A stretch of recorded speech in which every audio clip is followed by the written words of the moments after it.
Sexo e Destino, segunda parte, capítulo 3. Nogueira, reinstalado no aposento, ensimesmou-se, refletindo. Lá fora, a noite de chumbo e com ele o silêncio, apenas entremeado pela respiração sibilante da filha. Se fosse unicamente Salomão, o interventor inesperado, pensava cismarento, e talvez não se permitiria maior detenção no assunto. Aquele vendedor de remédios que lhe confidenciara os sucessos da noite, inspirando-lhe, aliás, gratidão e simpatia, parecera-lhe excelente pessoa. Entretanto, na simplicidade bonachona com que se apresentava, poderia não passar do crente de boa-fé, lamentavelmente embiocado na superstição. Agostinho, no entanto, agitava-lhe o espírito. Comerciante, abastado e instruído, não se deixaria enrolar em tapiações. Conhecia-lhe a agudeza de raciocínio, a honestidade. Além disso, possuiria ocupações mais vantajosas em que aplicar atenção e tempo. Que doutrina aquela capaz de induzir um cavalheiro dinheroso a entrar em prece num quarto de hospital, chorando de compaixão por arrasada menina à beira da sepultura? Que princípios impeliam assim um homem educado e rico a esquecer-se no socorro aos infelizes a ponto de tocar-lhes as matérias fecais, imbuído daquele amor que somente os pais conhecem nas entranhas do coração?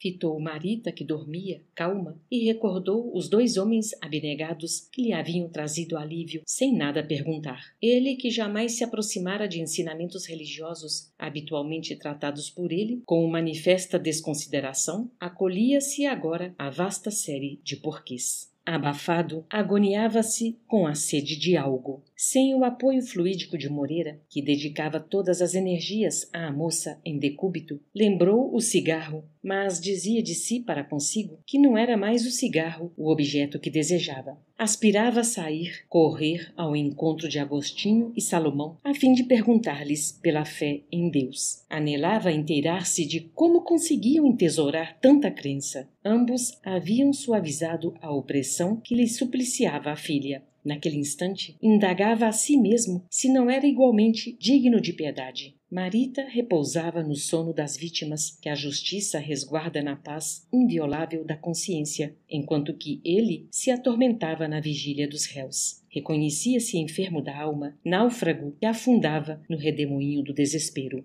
Queria agarrar-se a alguém, a alguma coisa. Singela raiz de confiança mantê-lo-ia à margem da queda total. A solidão asfixiava-o. Tinha fome de companhia. Sugeri-lhe a leitura, que ele abrisse o volume com que fora brindado. O livro conversaria em silêncio e ser-lhe-ia companheiro. Não se comprometesse a digerir-lhe de vez todas as instruções. Consultasse trechos aqui e ali, respigasse ideias, selecionasse conceitos. Assimilou-me à indução e tomou a brochura, compulsando-a. Ainda assim, tentou reagir. Acusava-se incapaz, inquieto. Não retinha a menor parcela de serenidade para ler com aplicação ao assunto. Porém, insisti. Os dedos nervosos tatearam o índice. Relanceou o olhar através das legendas. No capítulo 11, esbarrou com um item sob o título Caridade para com os criminosos. Aquelas sílabas invadiram-lhe o cérebro atribulado, quais ataques de fogo. Sentia-se descoberto por tribunal invisível. Sim, monologou, desconsolado. É imprescindível examinar-se. Na própria conceituação, qualificava-se por malfeitor foragido da grade. Durante o dia inteiro, fora visto e acatado ali, sob aquele teto, como sendo pai carinhoso, mas sabia-se estuprador, filicida. Carregava a dor irremediável de haver impelido a filha querida à loucura e à morte. Que condenações enfileiraria aquele volume contra ele? Merecia escutar a própria sentença junto daquela que lhe caíra sob o golpe aniquilador. Procurou a folha indicada e, que surpresa! O livro não lhe amaldiçoava a presença. Leu e releu, chorando, aquelas frases que ressumavam brandura e entendimento. Identificou-se à frente de um apelo à fraternidade e à compaixão, que não pintava os delinquentes por seres infernais, ausentes da órbita do amor divino. A pequena mensagem concitava à tolerância e terminava rogando preces a benefício dos que sucumbem na voragem do mal. As lágrimas borbotaram-lhe mais profusamente dos olhos. Aquelas palavras chamavam-no à razão. Percebia que o mundo e a vida deviam estar banhados de profunda misericórdia. Classificava-se por matador e achava-se ali, reconsiderando o próprio caminho, com suficiente lucidez para analisar-se e pensar. Aquele primeiro contato com as verdades do espírito fendia-lhe, de alto a baixo, a cidadela do ateísmo. Com a sofreguidão do sedento que atravessa longo deserto, mortificado de sede, atirou-se aos textos de cujos caracteres ideias esclarecedoras e balsâmicas vertiam, sublimes, lembrando torrentes de água pura. Esquadrinhou vários temas, adquiriu conhecimentos rápidos acerca da reencarnação e da pluralidade dos mundos, meditou nas maravilhas da caridade e nos prodígios da fé, através das chamas imortais do cristianismo que ali renasciam para ele, reaquecendo-lhe o coração. Quando olhou o relógio, os ponteiros marcavam 2 da madrugada. Varara 4 horas mergulhado no livro, sem perceber. Sentia-se outro. O cérebro clareara-se, privado de pensamentos renovadores que lhe suscitavam ardentes inquirições. Aquela era uma doutrina que lhe permitia sentir e indagar livremente, qual filho no regaço de mãe. Em verdade, conjeturava, se Deus não existisse, se não houvesse uma vida além da terra, por que se entregava daquele modo a tão funda compunção? Se tudo na existência acabaria em animalidade e lodo, que razões lhe ditariam suplício moral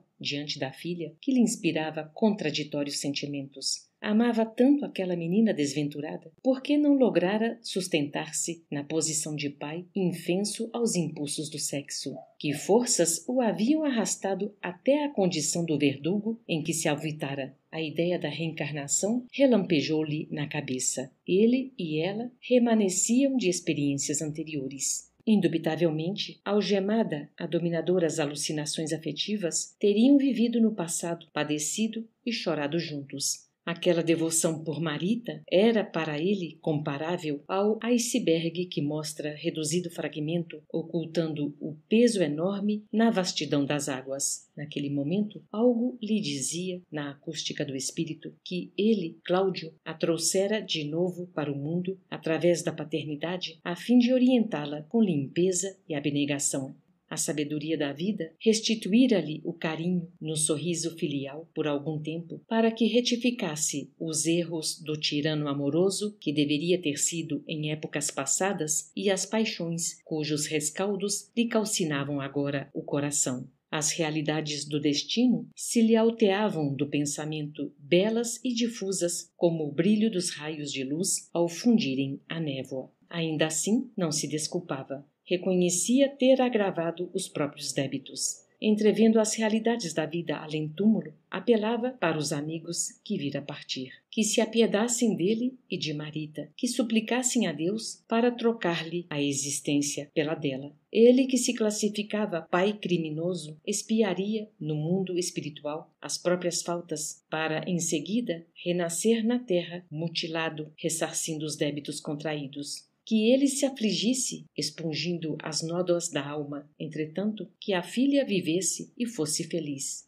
E se lhe cabia continuar ainda no mundo, transportando no peito a angústia daquela hora, que a deixassem mesmo assim, abatida e muda, em seus braços. Teria forças para carregá-la, ser-lhe-ia apoio e refúgio. Que ela ficasse, que se lhe desse oportunidade de transfigurar junto dela todos os caprichos de homem rude em manifestações de amor puro. Aconchegá-la-ia, de algum modo, ao coração. Obteria uma cadeira de rodas e conduzi-la-ia a qualquer parte. Acolheria sem reclamar quaisquer obstáculos. Entretanto, implorava à providência divina poupasse Marita ao gládio da morte para que não faltasse a ele o ensejo de reajuste e reparação. Abracei-o, sugerindo-lhe esperança, que não esmorecesse e confiasse. Quem estaria na terra sem problemas? Quantos naquela mesma hora, em outros lugares, se achariam em lutas semelhantes? Aquele volume que lhe sacudia o pensamento se mantinha ali qual sinal de trânsito na estrada do destino. Valia interpretar o remorso por marca vermelha, suscitando parada. Conviria frear o carro dos próprios desejos e pensar. Todos atingimos um dia de reconciliação com a própria consciência, que não desertasse da luz que lhe acendiam na marcha. Compreendesse que a lei de Deus não se afirma em condenação, mas sim em justiça, e que a justiça de Deus nunca se expressa sem piedade. Que ele meditasse, concluindo que se nós outros, homens imperfeitos, já conseguíamos adicionar compaixão à justiça, por que motivo Deus, que é o amor infinito, haveria de exercê-la implacável?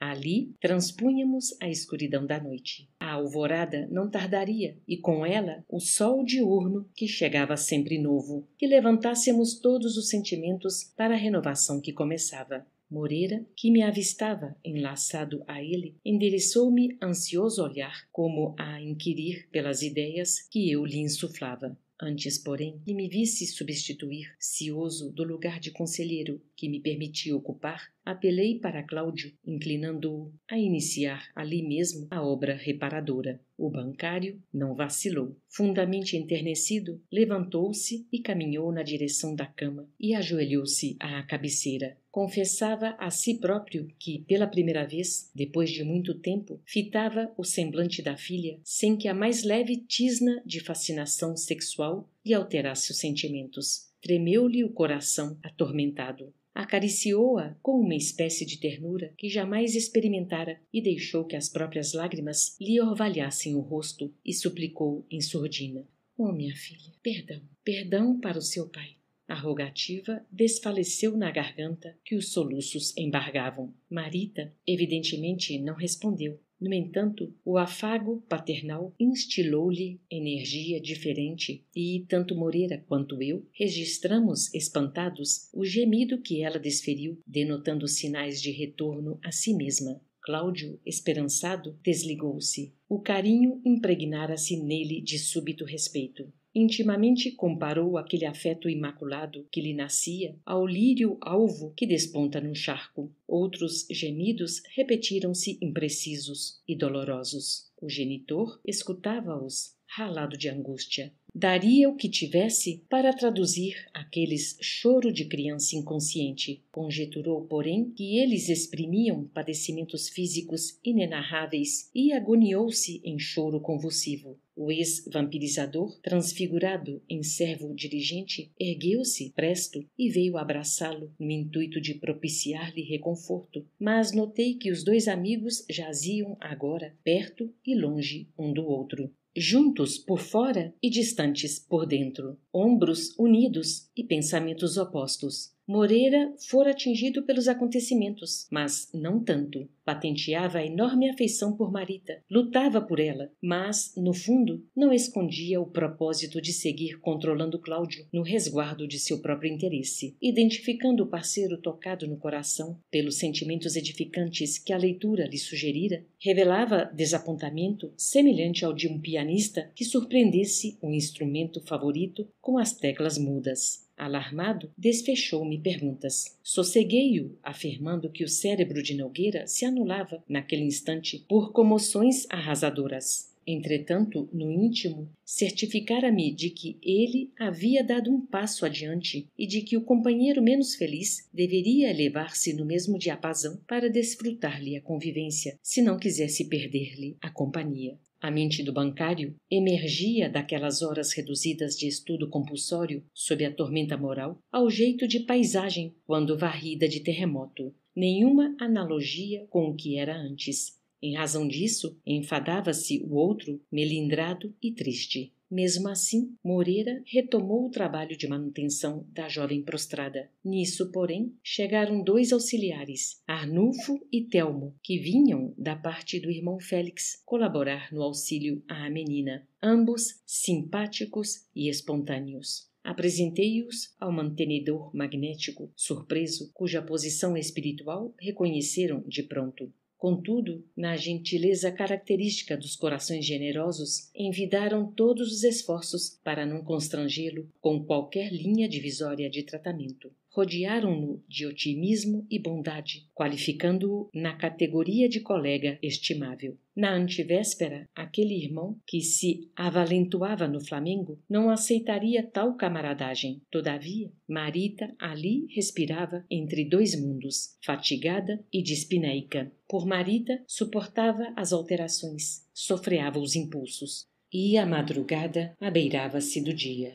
Acercamo-nos de Cláudio. Indispensável fazê-lo descansar e dormir. Moreira, com iniludível desgosto a se lhe estampar na fisionomia, observou-nos o cuidado na administração dos passes balsâmicos, aos quais o paciente aqueceu sem qualquer contradita. Aliás, é de mencionar-se a sensação de alívio com que Cláudio nos respondeu ao toque sugestivo. Acaba de viver minutos de martírio inominável. Aspirava ao repouso e mendigava esmola de paz. Todavia, enquanto se relaxavam os nervos tensos à pressão do sono que lhe impunhamos brandamente, Moreira a tudo assistia, no crescente desagrado da pessoa que contempla a agitação e a mudança de sua casa, conturbada em serviços de reforma que não pediu. Lançava ondas de azedia e amargura no sorriso amarelo. Tudo para ele surgia deslocado e revirado. Entre amigo que lhe fugia ao comando e a jovem cujo corpo físico se decidia a preservar, sentia-se atônito, desenchavido, compreendendo que não lhe seria lícito incompatibilizar-se conosco simplesmente à face da assistência que o esposo de Dona Márcia recolhia de nós, aplicou-se com mais veemência às atenções para com a moça, cujos pensamentos mais profundos empenhava-se agora por auscultar.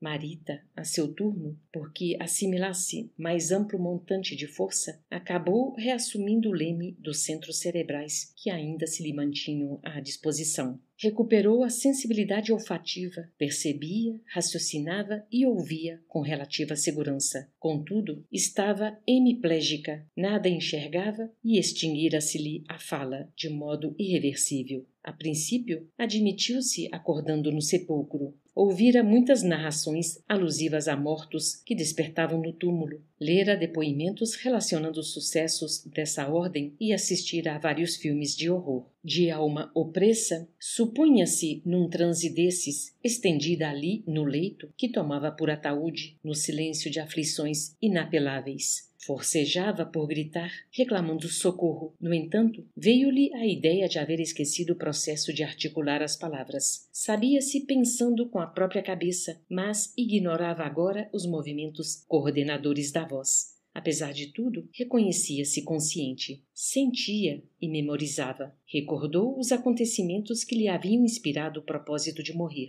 Arrependia-se. Se a vida continuava, para que provocar o fim do corpo? Considerava desditosa. Lembrou as ocorrências da Lapa, a entrevista com Gilberto pelo telefone de Dona Cora, os comprimidos de Salomão, o sono à frente do mar, o desconhecido prestes a assaltá-la, a corrida para o asfalto, a queda sob o carro em movimento. Depois, aquilo ali, o corpo estatelado que lhe parecia de pedra, a consciência ativa, as percepções aguçadas e a incapacidade de expressão. Intimamente, o esforço desesperado para fazer-se notar. No entanto, sentia-se entalada por gargalheira de chumbo. Irritou-se debalde. Fremia de impaciência, de espanto, de dor, mágoa e revolta. Petitórios e indagações esmaeciam-se-lhe e manifestos no âmago do ser. Por mais se empenhasse a chorar, desoprimindo-se, as lágrimas se lhe represavam no peito, sem nenhum canal que lhe extravasasse as agonias. Os olhos, tanto quanto a língua, se lhe figuravam desligados do corpo. Estaria morta ou quase a morrer? Perquiria a jovem no misto de perplexidade e sofrimento. Escutou os passos da enfermeira de plantão e registrou a respiração sibilante do pai, sem a possibilidade de identificar-lhes a presença, e em vão tentou pedir explicação para o cheiro nauseante que a cercava. Transcorridas 2 horas de angústia recôndita que Moreira assinalava com acuidade e precisão, a moça como que se aquietou mentalmente e, examinando-lhe por minha vez o campo íntimo, notei que se fixava lamentavelmente em Marina. O companheiro desencarnado que, até então, se fazia suporte psíquico de Cláudio e que necessitava de base moral para garantir o próprio reequilíbrio, encontrou pasto robusto à nova desorientação. Descobri o perigo sem poder conjurá-lo. Percebendo-se demitido da complacência do amigo que se lhe transformara em joguete, procurava-lhe na filha motivos outros em que se lhe facultasse permanecer atrelado à demência. De nossa parte, não era possível pressionar a menina acidentada no sentido de lhe sustar as lamentações. Qualquer dispêndio de energias, além das estritamente necessárias ao seu sustento, poderia precipitar-lhe a desencarnação. Inconsciente das complicações que gerava com semelhante procedimento, a filha de Aracélia reconstituiu na imaginação as aperturas da existência. Acusava a irmã por todos os infortúnios. Exibia-lhe a figura na tela da memória como sendo a inimiga imperdoável. Marina a furtar-lhe as carícias maternas, Marina a subtrair-lhe as oportunidades, Marina a roubar-lhe as afeições, Marina a afanar-lhe o eleito dos jovens juvenis. Não valeram as ponderações que lhe endereçávamos, inquietos. A influência de Moreira, que lhe amimalhava as incriminações, surgia naturalmente muito mais vigorosa para ela, que diligenciava encontrar simpatia e adesão. Aquela desventurada menina desconhecia os poderes do pensamento. Não sabia que, fora da indulgência e da brandura, invocava desagravo, e assim procedendo, não apenas enredava a família em duras provações, mas igualmente punha a perder o valioso trabalho de recuperação daquele amigo necessitado de afeição e de luz. O ex-assessor de Cláudio, ao absorver-lhe as confidências mudas em que relacionava os pesares mais íntimos, dos quais não tivera ele conhecimento, retomava, pouco a pouco, a brutalidade que anteriormente lhe marcava a expressão. Esvaeciam-se-lhe as melhoras de espírito. A pretexto de auxiliar a protegida, reavivava os instintos de vingador. O olhar que se adoçara de compaixão readquiriu a lividez dos alienados. Sumiram-se todos os indícios de retorno à sensatez e à humanidade que patenteava desde o momento em que renteara com a moça abatida. Inútil seria qualquer tentame para reconduzi-lo à serenidade. Embebendo-se nos queixumes daquela que classificava como sendo para ele a mulher querida, restaurava em si mesmo a selvageria da fera sequiosa de sangue. Respondendo-nos às petições de calma e tolerância, clamava que não, ninguém o faria renunciar à guerra pela tranquilidade daquela que amava. Alegava desconhecer até então o martírio que a irmã lhe aplicara durante a vida inteira e insistiria no desforço. Ao vê-lo abandonar o serviço a que voluntariamente se impusera, incapaz de refletir nas consequências da própria deserção, compreendi que o ex-obsessor convertido em amigo fora assaltado por crise de loucura. E inclinei-me a considerar se o irmão Félix não errara solicitando a permanência de Marita no corpo desarticulado, tal a extensão dos males que o ex-vampirizador seria capaz de estender a partir daquela hora. No entanto, reprimi-me. Não, eu não detinha o direito de julgar o companheiro destrambelhado que se afastava de nós, enquanto o sol da manhã se aprumava no céu. O irmão Félix sabia o que fizera, e com certeza, em outro tempo, não me desequilibrara e nem desacertara em ponto menor. Competia-me simplesmente trabalhar e socorrer. Transferi nossos encargos às atenções de Arnulfo e Telmo e demandei à residência dos Torres, o único lugar para onde Moreira, a nosso ver, de certo rumaria.